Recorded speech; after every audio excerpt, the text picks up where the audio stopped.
What is good, guys? So we're back. So welcome to part 2 of my Prefontaine special, which is covering the 50-year anniversary of Prefontaine Classics at the Hayward Field, which is Tracktown, USA. Now, we do have the Prefontaine going right now on the channel. So after this one that we're going to cover the updates on the Jamaican trials, of like the updates of the stage.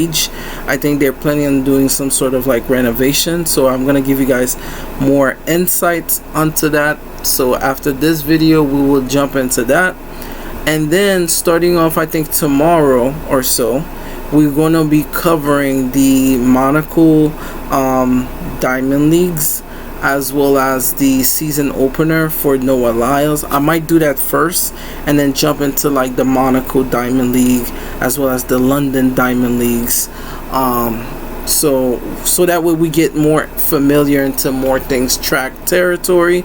And then the big one is heading soon. I think starting next week we will start officially kicking off the USA trials, which will probably start next week or so, to basically kick off who's gonna make the team. So we might definitely make up some of the I would say podcasts talking about that, so be on the lookout for this week. So we have a lot to cover this week. Let's just pray we do get through all of them. But without further ado, the men's 400-meter hurdles. Now the world record holder is Christian Warholm, which he set that in 2021 with a 45.94. And then the American record, which is held by Rai Benjamin, which he also set back in 2021 at the Tokyo Olympics, so 46.17. So let's see what's gonna happen now. So without further ado, let's go. So I told you you're going to see Rai Benjamin nice and early. Let's get to it, Ado, because first up, this is the men's 400-meter hurdles. Yes. Wasn't this meet 2 years ago? He is the gold medalist. He finally beat Christian Warholm, but it was a fight. That he defeated Christian Warholm, and we said, we think maybe he's figured out the formula. Well, since then, he has not lost a 400-meter hurdle race. He was the Olympic champion last year. And of course, he remains the American record holder and the second fastest man ever. Now, a familiar opponent is Brazil's Alison dos Santos. He's gotten closest to Rai this year. He is the third fastest man of all time, and he's gotten 2. So look at the lane right now. So we have CJ Allen, we have Asin Wilson, Leslie Silbillo, we have Samba. I think Bahrain. Rai Benjamin is in 5. Alison dos Santos is next to him. That's lane 6. Ezekiel Nathaniel from Nigeria, 7. And Trayvon Bestie and 8th. And then you have Michael James King, which is from Jamaica, and lane 9. So 2 Jamaicans, 3 Americans, 1 Italian, 1 Nigerian. So let's see what's going to happen here, okay? Bronzes in the last 2 Olympic Games. He'll be in 6. On the inside of Rai, keep an eye out for Qatar's Abdurrahman Samba. Qatar. So second and third fastest man of all time. That was Bahrain. And Santos here. Here's number 5. His personal best is 46.98. He'll be in lane 4. He was 5th in Tokyo, but he has a bronze from Worlds back in 2019. Way on the inside in lane 1. Keep an eye out for CJ Allen. He made his Olympic debut last year in Paris. Yeah, he was the Olympic trials runner-up. There he is on the inside. Got the Allen, yeah, he did a good job last year. This is crazy. All right. This time in the men's 400 hurdles. All right. So Rai Benjamin cleanly over hurdle 1. He's got the Santos in his sights, and Samba is behind him. This is the change that he has made. Very conservative through the first half. If you realize that the way Santos kind of like lynch on Ryan, it's Rai Benjamin is like, he knows Rai is gonna get out, and he's gonna be neck to neck with him within the 4th or 5 meter mark away from the 400, because they already made up the stagger. But what's scary about this whole thing is that Dos Santos, this is not the first time Rye and Dos Santos versus each other. They've been going at each other. Him, Warholm, and Rye, they all been attacking each other since back in Tokyo. So ever since in Tokyo, they've been going at each other's necks for crazy times. And each time these three run, they drop major time that shift the entire 400 meter hurdles. So let's see what's going to happen here. 400 meter hurdle race, but you'll see a gear Rye switch. Benjamin is already there. 200 meters to go. All in white is Alison Dos Santos, and here comes Rye Benjamin now. All right, Rye. The stagger to the roar of the crowd here at Haywood Field. All right, Rye. It's the headline. All right, they already separated early. Yep. Like I said, out of everyone here, no offense to none of the other athletes, Dos Santos and Rye Benjamin, you know, once they get off the other stagger and they hitting the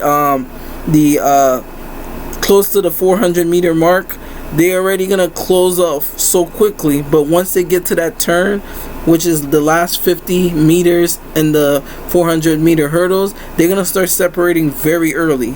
And once that happens, you start actually seeing the gap. You start seeing who's actually up front and who's in the bracket middle. Allen and I forgot the other guys that are in the middle. They're called, I would say they're like the mid segment runners of, like, they will always make sure to close the gap. But in return, the pace setters as well as the leaders of the race tend to separate very early from the race. Not Big Ryan, work for it. 46.66. So Rye's streak ends. That's just outside the fastest time in the world by Rye Benjamin. 46.64. So just by 100th of a second. 46.65. This year. And Rye Benjamin, it's rounded down. Started his streak at Pre, and the streak ends at Pre as well. I didn't like Rye's race. He looked very ragged, particularly around the. Yeah, he looked at kind of. He is still very much working on. Normally he would be very smooth running the hurdles, but it feels as if, I think he started off very great, right? Pacing off, started separating a bit early, but like I said again, you also have Dos Santos, which he knows Rye Benjamin's patterns. Like, this is not the first time they have raced, so he knows that when Warholm is not here, this is the person that he needs to be careful of, Dos Santos, and Dos Santos will watch how Rye Benjamin get out and then basically follow the lead until it's time for him to take over that. That's exactly what happened. Something in this race, but let's not mince words. Dos Santos has been this close to him for the entire year. Yeah. So not a surprise to see the Olympic bronze medalist get the better of the gold medalist. And Dos Santos is the only one that could do something like that without the presence of the other one, the Viking. So these three are gonna be intermingled to constantly breaking records and running even faster times. So that's not a surprise. Today, they both ran very fast, nonetheless.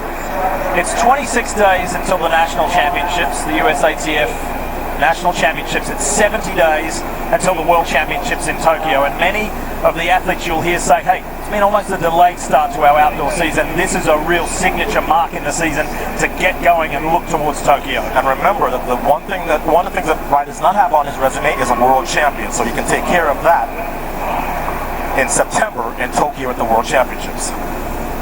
Alright guys, so we got the results. So Dos Santos got a season best of 46.65. Benjamin, of course, not too far behind with a 46.71.